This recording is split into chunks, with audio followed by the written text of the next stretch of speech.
चोपडा तालुक्यातील निमगव्हाण येथे सूर्यकन्या तापी जन्मोत्सव मोठ्या उत्साहात साजरा करण्यात आला। दादाजी धुनीवाले दरबार येथे तापी जन्मोत्सव दरवर्षी मोठ्या उत्साहात साजरा केला जातो।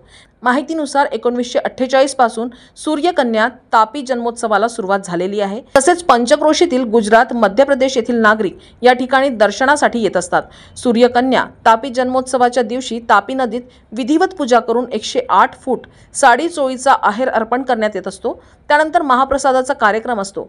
या तापी जन्मोत्सव कार्यक्रमाला मोठ्या प्रमाणावर गर्दी भाविक भक्तांची होत असते। दादाजी धुनीवाले खंडवा यांच्या प्रेरणेने आमची गुरुमाऊली श्री 1008 भक्तानंदजी गुरु रेवानंदजी परमहंस यांनी 1948 पासून महाराष्ट्रामध्ये जा आणि ज्वारचा प्रदेश म्हणून तिकडे प्रचार सत्याचा प्रसार करा या असा आदेश होऊन बाबा इकडे आले आणि 1948 पासून आमच्या या निमगव्हाण इथे हे जागा त्यांनी पास केली आणि या जागेवर त्यांनी 1948 पासून अखंड धुनी, अखंड नाम धून हे आणि सत्याचा प्रचार हे बीज घेऊन इथे त्यांनी प्रचार केलेला आहे।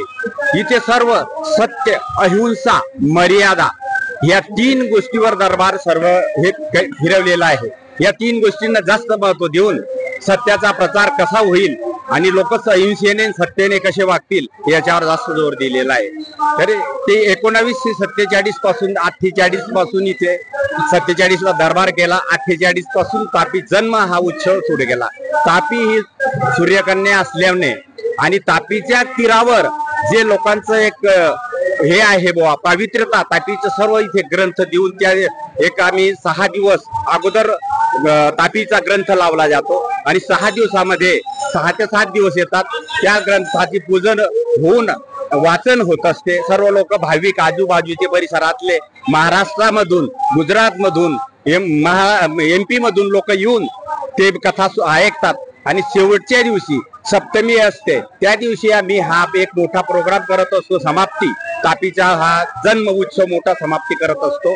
1008 फुटाची एक साडी आहे ती तापीला अर्पण करत असतो आणि सर्व मिरवणूक गावातील सर्व भाविक मंडळी हा प्रसाद जो आहे हा प्रसाद एक विशिष्ट प्रकारचा असतो। याला टिक्कड म्हणतात। या टिक्कड मध्ये फक्त टिक्कड आणि गोड वरण हाच प्रसाद लावला आहे। इथे जर कुणी म्हटलं बी की काही मौल्यवान प्रसाद वाटा हे चालत नाही। बाबांनी तो प्रसाद लावून दिला आहे। तो आज 1948 पासून आम्ही अव्या हात त्या प्रसादाचं पालन करतोय आणि लोकांना तो प्रसाद देतो आहे। आणि त्याच्यातनं सर्व आजूबाजूचे परिसरातले निमगव्हाण, तांदळवाडी, सावखेडा, मुंगसा हे जे जवळपास पंचक्रोशीतील गाव आहेत यांचं खूप सहकार्य लाभत असतं आणि ते त्याप्रमाणे आम्ही या उत्सव मोठ्या हिरिरीने सर्वजण एक करत असतो।